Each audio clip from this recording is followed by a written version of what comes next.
शिवराज्याभिषेक समितीच्या वतीनं 2007 पासून शिवराज्याभिषेक सोहळा सुरुवात झाला.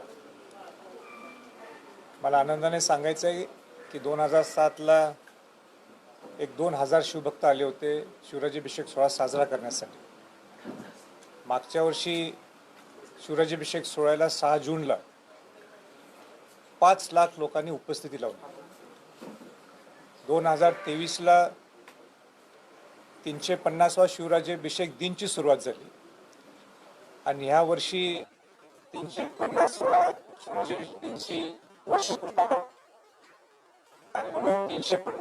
शिवराज्याभिषेक सोहळा ह्या वर्षी जोमाने साजरा करण्यासाठी शिवराज्याभिषेक समितीने आणि सर्व शिवभक्तांनी ठरवलेलं आहे. या प्रसंगी मला सर्व शिवभक्तांचा मनापासून आभार व्यक्त ह्याच्यासाठी करायचं आहे की खऱ्या अर्थाने छत्रपती शिवाजी महाराज हे छत्रपती झाले. शिवाजी महाराजांचा राज्याभिषेक सोहळा हा रायगडला झाला आणि तो लोकोत्सव व्हावा, तो राष्ट्रीय सण म्हणून साजरा व्हावा यासाठी सगळ्या शिवभक्तांनी प्रयत्न केला, राज्याभिषेक समितीने प्रयत्न केला आणि म्हणूनच आपल्याला या 18 वर्षात ज्या शिवराज्याभिषेक समितीने 6 जूनला शिवराज्याभिषेक सोहळा सुरू केला, आपल्याला 2000 शिवभक्तांच्या वरून आज 5-5.25 शिवराज्याभिषेक समितीच्या वतीनं असेल, प्रशासनाच्या वतीनं असेल आणि या संयुक्तपणाने एक चांगल्या पद्धतीने एक राज्याभिषेक सोहळा हा देखणा व्हावा. राज्याभिषेक सोहळा हा नुसतं महाराष्ट्रात नाही तर देशात नाही तर जगभरात पोचावा या दृष्टिकोनातून आमचे प्रामाणिक प्रयत्न आहेत.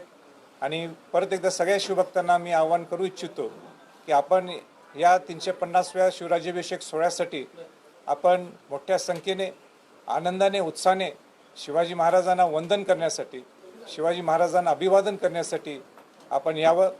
मला पूर्ण कल्पना आहे ज्या पद्धतीने लोकांची सोय होण्यासाठी जेवढे प्रयत्न व्हावे लागतात, पण अनेक प्रतिकूल परिस्थिती तिथं रायगडवर असताना लोकांच्या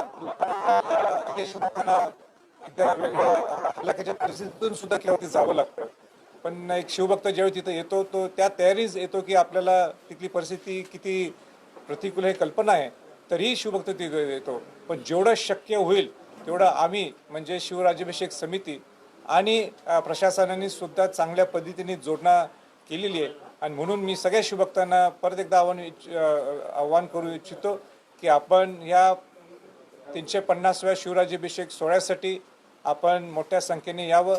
माझं तर उलटं आणि आव्हान आहे की 5 जूनला मी सगळ्या शिवभक्तांच्या बरोबर चित्तदरवाजा, नाणे दरवाजाच्या माध्यमातून हे मी रायगड पदभ्रमंती करत असतो, दुर्गराज रायगड किल्ल्याची पदभ्रमंती करत असतो. तर आपण तिथं सुद्धा यावं अशी आपली सर्वांना मी शुभेच्छा.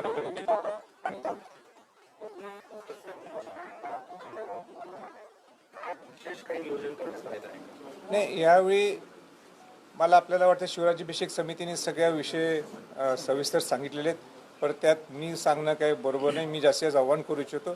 मला वाटतं अध्यक्ष आपण बोललाय का, संपूर्ण यंत्रणा सज्ज आहे, काही काळजी करण्यासारखं नाही आहे. कार्यक्रम सुंदर व्हावा, एक उत्साह असतो शिवभक्तांच्यात, तर उत्साह सगळे मिळून आपण साजरा करूया यासाठी सगळ्या शिवभक्तांनी यावं अशी मी आजी सगळ्यांना विनंती करतो. आपण मुख्यमंत्र्यांची देखील भेट घेतली होती, काय चर्चा झाली, सरकार कशा पद्धतीने मदत करायचं? मुख्यमंत्र्यांना सुद्धा मी भेटलो, उपमुख्यमंत्री देवेंद्र फडणवीसांना सुद्धा मी भेटलो आणि त्यांना खऱ्या अर्थाने सांगितलं की काय कशा अर्थाने ही कशा पद्धतीने प्रतिकूल परिस्थिती निर्माण होऊ शकते.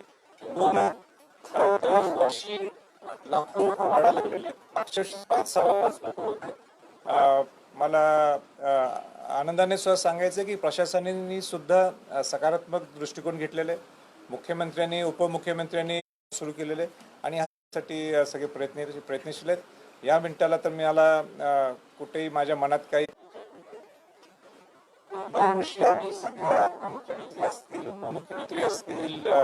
खासदार असतील, आमदार असतील, सगळ्यांना आमचे इन्व्हिटेशन्स जातात. पण ह्यावेळी सगळे लोकसभेची सगळी पळापळ असल्यामुळं, धावपळ असल्यामुळं बाहेरचे परदेशातले पाहुणे हे बोलवणं शक्य झालं नाही. कारण का माझे स्वतः सगळ्या राजदूतांशी चांगले संबंध आहेत. पूर्वी एक 3 वर्षाच्या अगोदर मी 7-8 राजदूत तिथं शिवाजी महाराजांना अभिवादन करायला आले होते. छत्रपती शिवाजी महाराजांच्या जयंतीला तर 30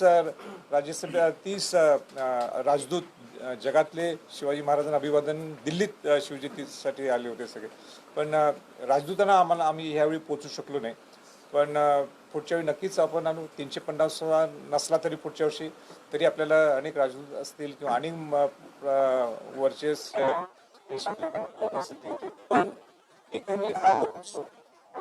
ज्यांची इच्छा तिने सगळ्यांनी इथं यावं. देशातून सगळे शिवभक्त येतात, परदेशातून सुद्धा अनेक शिवभक्त तिथं नुसतं शिवाजी महाराजांना अभिवादन करण्यासाठी येतात. आणि म्हणून खऱ्या अर्थाने हा शिवराज्याभिषेक सोहळा हा लोकोत्सव झालाय असं म्हटलं तर काही चुकीचं होणार. राजे हा 350वा शिवराज्याभिषेक सोहळा होतोय. 4 जूनला निकाल देखील लागणार आहे. संभाजीराजे म्हणून तुमच्यासाठी हा शिवराज्याभिषेक सोहळा किती महत्त्वाचा असेल? नाही, मी राजकारण आणि हा सोहळा केव्हाही मिक्स केलेला नाही आणि करणार सुद्धा नाही. 4 तारीख ही वेगळी आहे आणि 5 आणि 6 हा रायगडचा शिवराज्याभिषेक सोहळा हा वेगळा आहे. शिवराज्याभिषेक राजकारण केव्हा तरी थांबू शकते, पण शिवराज्याभिषेक सोहळा थांबणार नाही.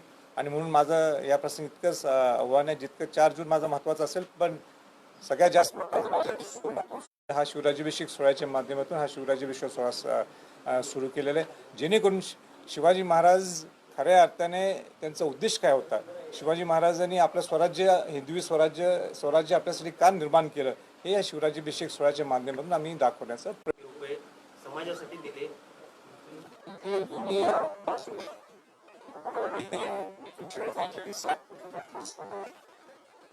या 60 कोटी आम्ही आरक्षण दिले म्हणण्यापेक्षा किंवा ते अजून ते आरक्षण कोर्टात आहे, ते टिकणं महत्त्वाचं आहे.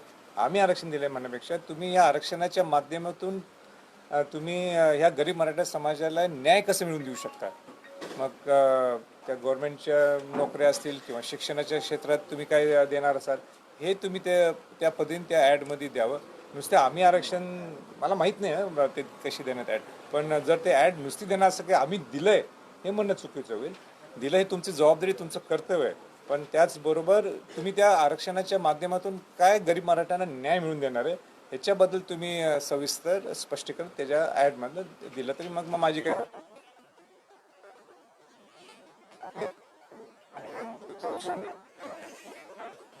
झाली तर ठीक आहे. 2 मिनिट.